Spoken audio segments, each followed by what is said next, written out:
La noche del 26 de junio de 1994, Michael Johnston, de 25 años, y Rochelle Robinson, de 19, fueron a casa de unos amigos en Spanaway, Washington, para echar una partida amistosa de Magic the Gathering, un juego de cartas de fantasía que consiste en librar batallas mágicas con magos y monstruos. Johnston, casado y padre de 2 hijos, y Robinson se conocieron en el Pierce Community College y se unieron por su afición común al juego, antes de entablar amistad con otros aficionados. Esa noche se divertían inofensivamente, imaginando guerras mágicas y fantásticas, como tantas otras veces que se habían reunido para jugar, pero esa noche iba a ser muy diferente. Nadie lo sabría en ese momento, pero cuando Michael y Rochelle se marcharon a casa después de la partida, estaban a punto de adentrarse en un siniestro misterio sin resolver que implicaba asesinatos, videntes y posibles vínculos con el ocultismo. El misterio tiene oscuras historias que claman ser contadas. Yo soy Paul, y esta es una de esas historias. Al día siguiente, menos de 6 horas después de la partida de cartas, una mujer que salía a dar un paseo se topó con el espeluznante hallazgo del cadáver de Michael, tendido en una oscura y apartada carretera llamado Canyon Road East en Puyallup. Cuando llegó la policía, determinó rápidamente que estaba tendido junto al coche de Rochelle, con la garganta cortada y con un disparo en la cabeza a quemarropa. También había pruebas forenses que sugerían que Michael había sido esposado y obligado a arrodillarse cerca de la parte delantera del coche de Rochelle. Poco después, el cadáver de Rochelle también apareció parcialmente oculto entre unos arbustos y una caja de cartón a unos 8 kilómetros de Michael. Había sido apuñalada repetidamente y también le habían cortado la garganta. Un detalle extraño fue que cerca de su cuerpo había una mesa de picnic portátil y bancos que la policía cree que fueron llevados ahí en un vehículo, posiblemente por el asesino. También es extraño que Rochelle tenía la camiseta de Michael al revés. Se pensó que habían sido sacados a la fuerza del vehículo, tras lo cual habían sido asesinados, y Fred Reinick, que era detective del departamento del sheriff del condado de Pierce en ese momento, diría lo siguiente: fueron obligados a vestirse precipitadamente. Rochelle Robinson tenía puesta la camiseta de Michael Johnston al revés cuando se encontró su cadáver, y fueron sacados de su vehículo probablemente a punta de pistola. Las fuerzas del orden creen que Michael Johnston fue una víctima pasiva, que el verdadero objetivo era Rochelle Robinson. Había varios pinchazos en su garganta, lo que indicaría que alguien la tomó de rehén para obligar a acompañarle. El coche de Michael fue encontrado más tarde en el aparcamiento del Spanaway Junior High School, cerca de la casa de Rochelle, lo que llevó a la policía a deducir que habían salido del partido en 2 coches diferentes y luego se dirigieron a ese remoto lugar en un solo auto. Teniendo en cuenta que la zona era conocida como una especie de carril de los amantes, se dedujo que el único motivo que habían tenido para dirigirse ahí era mantener un encuentro íntimo. El escenario previsto por la policía era que alguien les había visto infraganti y les había sacado a rastras del vehículo, tras lo cual el asesino había matado a Michael y luego había llevado a Rochelle para matarla también, aunque no estaba claro por qué la llevaría a 8 kilómetros para matarla y luego conduciría el coche de vuelta hasta el cadáver de Michael.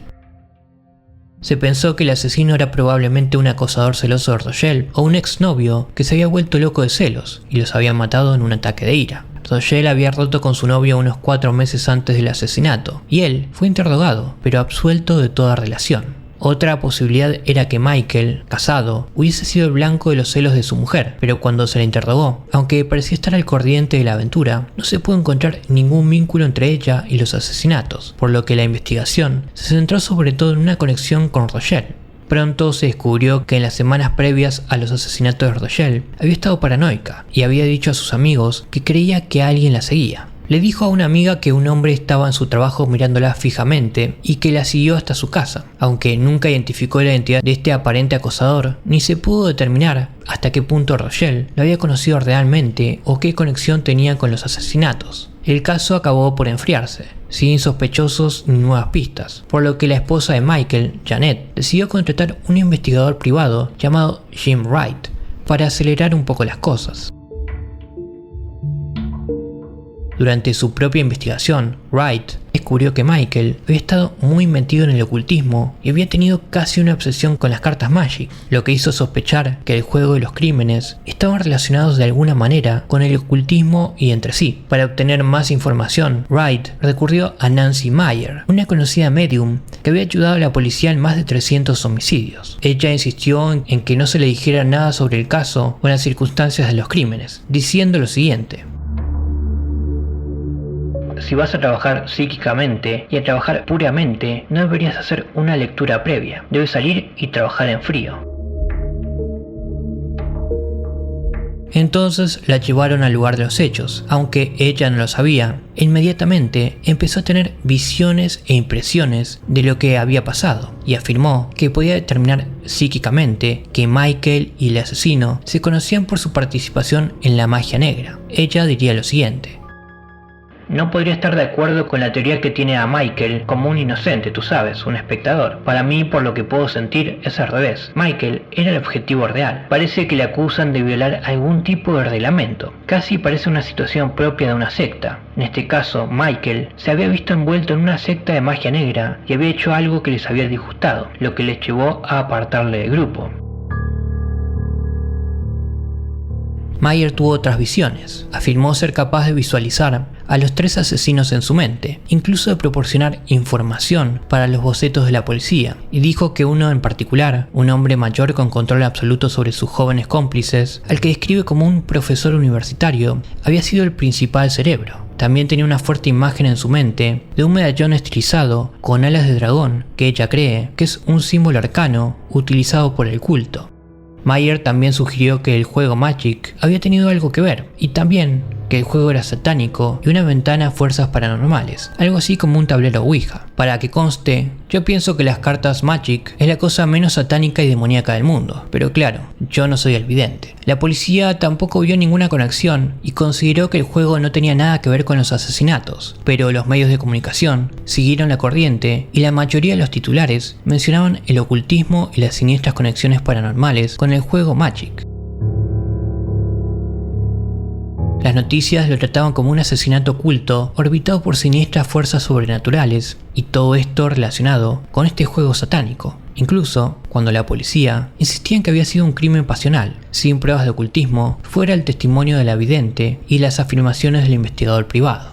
Lo que lo hace aún más confuso es que otra vidente, la conocida como Sylvia Brown, se pusiera del lado de la policía y dijera que ella también pensaba que había sido un crimen pasional llevado a cabo por alguien que conocía la aventura de las víctimas, un hombre al que solo identificaba como Paul L.P. Entonces, ¿qué vidente tiene razón? Es un caso que ha permanecido turbio hasta el presente, y solo nos queda preguntarnos: ¿qué le ocurrió a esta pareja en esta solitaria carretera? ¿Quién los mató y por qué? ¿Cuál era la conexión, si es que la había, con el juego de cartas o con el ocultismo? ¿Sirvieron realmente de algo las videntes? Es un caso que sigue siendo debatido y discutido, y aunque parece ser un crimen pasional, no hay sospechosos, ni conclusiones, ni respuestas claras.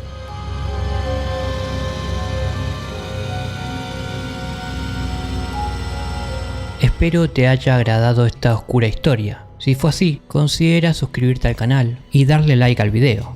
Que tengas una buena noche.